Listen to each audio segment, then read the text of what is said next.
Vous avez besoin de libérer votre succès, alors c'est pas tant qu'il est enfermé quelque part. D'abord, c'est pas quelque part, c'est en vous. Mais c'est surtout que vous avez les clés de votre succès sous les yeux et vous ne le voyez pas. On est clair sur le sujet, vous êtes complètement aveugle. Pourquoi? Parce que vous n'avez pas une bonne gestion du temps.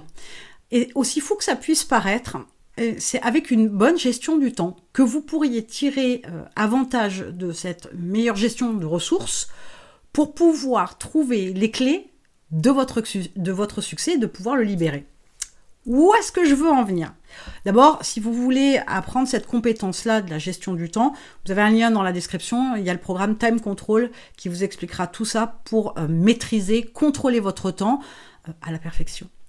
Alors, l'idée étant que lorsqu'on gère bien son temps, on est capable d'abord de prendre le temps, même si ça paraît un peu fou, mais d'effectuer une tâche, une action, qui est de faire le point. Ça, c'est la première chose. Tant qu'on est dans un mode de fonctionnement où on est un peu en mode bulldozer, où on fait des choses, on a des actions tous les jours, on a des longues journées, on vit à 10 000 à l'heure, etc., on ne se rend pas compte qu'à un moment donné, il faut prendre le temps de s'arrêter et de regarder son business sous un autre angle.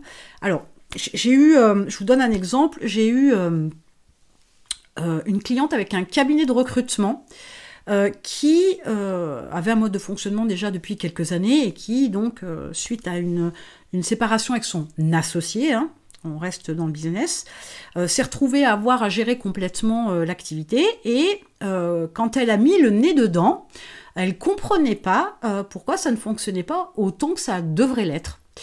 Et en plongeant dans la globalité de son business, bien, en fait, elle s'est aperçue que sa communication n'était pas bonne parce que sur un contenu, peu importe, plaquettes, articles de blog, etc., publicité même, à chaque fois, elle avait une double communication. D'un côté, elle s'adressait aux recruteurs, de l'autre côté, elle s'adressait aux personnes qui souhaitaient changer de poste, aux salariés. Du coup, ça ne pouvait pas fonctionner. Mais il fallait qu'elle ait le temps de pouvoir le faire. Et une chose qu'elle m'a dite, c'est qu'elle n'avait pas le temps de reprendre les choses à la base pour rectifier le tir.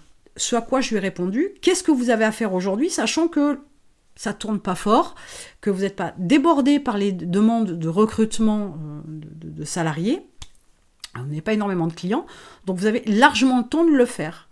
Et elle m'a dit, l'important, c'est pas là, la priorité n'est pas là. Donc on a travaillé là-dessus, bien évidemment, mais comprenez que cette histoire de temps la bloquait parce qu'elle pensait qu'il n'y avait rien à retoucher, que c'était plutôt bon, même si sa démarche sa quête était de chercher, justement, dysfonctionnait, mais elle estimait que c'était bon, qu'il n'y avait pas besoin de s'arrêter là-dessus, qu'il n'y avait pas besoin de revoir les bases. Et c'est là où je veux en venir. C'est que pour libérer votre succès, il faut être capable à un moment donné de plusieurs fois, de manière répétée, de s'arrêter, de regarder les choses sous un autre angle pour pouvoir apporter une amélioration ou un changement ou une modification qui va libérer votre succès. Si vous ne prenez pas ce temps-là, parce que vous êtes débordé, c'est clairement une mauvaise organisation, c'est clairement une mauvaise gestion du temps, c'est clairement qu'il y a effectivement sûrement même des tâches que vous pourriez déléguer et vous ne le faites pas. Je vous dis une fois de plus, je l'ai déjà dit et répété, mais j'aime bien remettre une couche. Hein. C'est pas parce qu'on est solo que ça change la donne. Vous pourriez avoir une entreprise qui a 10, 15 ans et avoir 20, 30, 50 salariés et faire exactement les mêmes erreurs. Alors c'est sûr que quand on est tout seul, forcément, c'est d'autant plus clair. Mais pour autant, quelqu'un qui a une entreprise depuis un certain nombre d'années avec un certain nombre de salariés, petits ou importants, peut faire exactement les mêmes erreurs. Donc, le fait de pouvoir reprendre les choses depuis le début, entre guillemets, c'est quelque chose qui nécessite du temps, de la réflexion, qui nécessite aussi de regarder les choses sous un autre angle, qui nécessite d'avoir des données sous la main, sous les yeux, pour pouvoir s'en servir et alimenter sa réflexion, etc. Tant que vous êtes sur un mode bulldozer, et j'avance, et je continue, et après on verra, et je vais faire comme ça cette année-là, et puis l'an prochain on avisera, on verra les résultats. Mais dans un an, c'est déjà trop tard pour pouvoir développer votre entreprise. Vous avez un an d'erreur derrière vous, si tant et si bien qu'il y ait des erreurs, et forcément il y en a, parce qu'il y en a dans toutes les entreprises, rien n'est parfait. Tout peut être amélioré, optimisé. Donc ça veut dire quoi? Ça veut dire que vous n'avez pas une bonne gestion du temps, où vous décidez de vous remettre en question, votre entreprise et toutes ses actions, etc., pour pouvoir améliorer son fonctionnement, améliorer son développement, optimiser son développement. Et il faut prendre le temps, ça c'est nécessaire. Et c'est quelque chose qui doit se répéter, certes, mais il faut avoir cette démarche de pouvoir vous arrêter, parce que c'est non négligeable. Un autre avantage d'une bonne gestion du temps, c'est de pouvoir aussi vous couper de votre entreprise de temps en temps, vous mettre en off. Ça peut être une journée, ça peut être une semaine. Je ne parle pas de vacances. Je parle du principe que l'entrepreneur est soumis à beaucoup de tensions et qu'on n'est pas des machines et qu'il y a quelques fois, ça bug un peu, c'est un peu trop et qu'on a besoin de lever le pied. Une journée passée avec ses enfants, une journée à se faire bichonner, une journée aller faire un sport particulier, peu importe ce que c'est. Une journée à ne rien faire, pourquoi pas, même si c'est pas ce que je préconise, mais mettre son cerveau en off et le focaliser sur autre chose pour se détacher un peu de l'entreprise, c'est ce qui va vous permettre de mieux repartir. Mais avoir le privilège, le luxe de pouvoir déconnecter, parce que vous sentez que vraiment aujourd'hui ça ne le fait pas, ou depuis déjà un certain temps, avoir ce luxe-là, c'est capital de se diriger là-dessus, de s'approprier cette capacité-là, ce luxe-là. Mais ça veut dire aussi qu'il vous faut une bonne gestion du temps. Sans ça, impossible de pouvoir faire les choses. Vous allez peut-être prendre une journée ou une demi-journée, sauf que votre cerveau, il va turbiner un max parce que vous allez culpabiliser, parce que vous allez réfléchir à tout un tas de choses que vous n'avez pas faites, que vous devriez faire demain, etc. Et que, voilà, c'est dommage, mais voilà, j'avais vraiment besoin de me reposer, hein, mais j'ai tellement de choses à faire. Vous ne profitez pas pleinement de ce moment où vous coupez le cordon avec votre entreprise.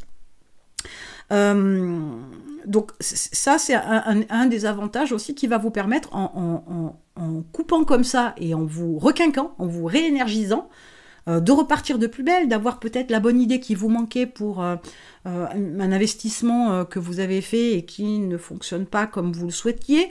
Voilà, ça requinque et ça vous permet d'avoir, je vous dis, une créativité que vous aviez peut-être perdue.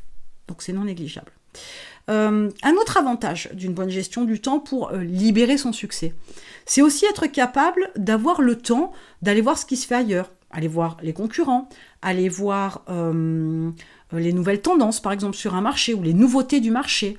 Ça peut être aussi avoir du temps pour se former, avoir du temps pour lire, avoir du temps pour rencontrer d'autres entrepreneurs, les gens dans votre domaine d'activité, par exemple, ou d'être carrément à la rencontre de vos clients, pourquoi pas, dans l'échange.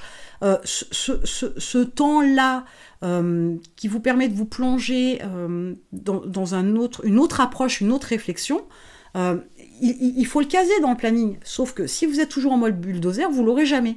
Et discuter avec vos clients, c'est aussi être capable de récupérer de l'info pour améliorer votre produit. Discuter avec d'autres entrepreneurs, c'est peut-être voir quelque chose que vous n'aviez pas vu dans votre mode de fonctionnement, dans vos stratégies. Voir les nouveautés sur votre marché, c'est aussi peut-être saisir une opportunité parce qu'il y a quelque chose d'intéressant qui arrive, qui pointe le bout de son nez et vous estimez que potentiellement, vous avez peut-être le nez creux, ça peut devenir une tendance d'ici quelques mois. Donc il faut s'y préparer maintenant. Il faut saisir cette opportunité, de cette sortie de nouveauté maintenant. Donc ça vous permet de développer une certaine créativité, ça vous permet de regarder les choses sous un autre angle, ça vous permet d'avoir cette réflexion avec une approche plus légère, parce qu'avant vous étiez tellement en mode bulldozer, tellement à fond, tellement fatigué, épuisé, qu'il y a des choses que vous n'avez pas vues, que vous ne verrez pas de toute façon si vous ne levez pas le pied. Parce que c'est quand même une condition sine qua non, si vous voulez être efficace, productif, etc., il faut aussi avoir des temps de pause et de repos. Donc comprenez que libérer son succès, c'est pas tant avoir des super stratégies, machin, et c'est toujours ce après quoi on court pour pouvoir avoir la stratégie qui va fonctionner, qui va faire cartonner votre entreprise, qui va tout déchirer. Et ça ne fonctionne pas comme ça, il faut lui laisser le temps à cette stratégie, il faut l'améliorer, il faut analyser les chiffres, etc. Donc comprenez que libérer son succès, c'est aussi être capable à un moment donné de lever le pied, de prendre du recul, de se noyer dans un autre domaine de votre statut d'entrepreneur, de votre entreprise, etc. pour voir les choses autrement, accueillir d'autres informations et les traiter différemment pour pouvoir voir les choses différemment. Donc on oublie quelquefois qu'une bonne gestion du temps, c'est aussi trouver de l'espace, trouver du temps pour faire autre chose que de l'administratif, autre chose que de la stratégie de com, du brainstorming, de la réunion, etc. Parce qu'il y a un autre monde lié intimement à votre entreprise qu'il faut aller explorer pour vous permettre de vous développer davantage, de vous régénérer une fois de plus en termes d'énergie, de créativité, d'invention, etc., pour pouvoir avancer, faire avancer votre entreprise. Donc maintenant, si vous ne le faites pas, clairement, voilà, rebelote, vous pouvez bien comprendre que vous avez un problème dans votre gestion du temps. Vous avez un lien dans la description, il y a le programme Time Control qui vous fera prendre conscience de votre mode de fonctionnement, de ce qui fonctionne bien, de ce qui ne fonctionne pas du tout, et comment apprendre à mettre un planning en place qui soit efficace pour que vous soyez productif, faire ce qu'il faut pour votre entreprise, et avoir le temps justement de libérer votre succès. Et je vous retrouve de l'autre côté.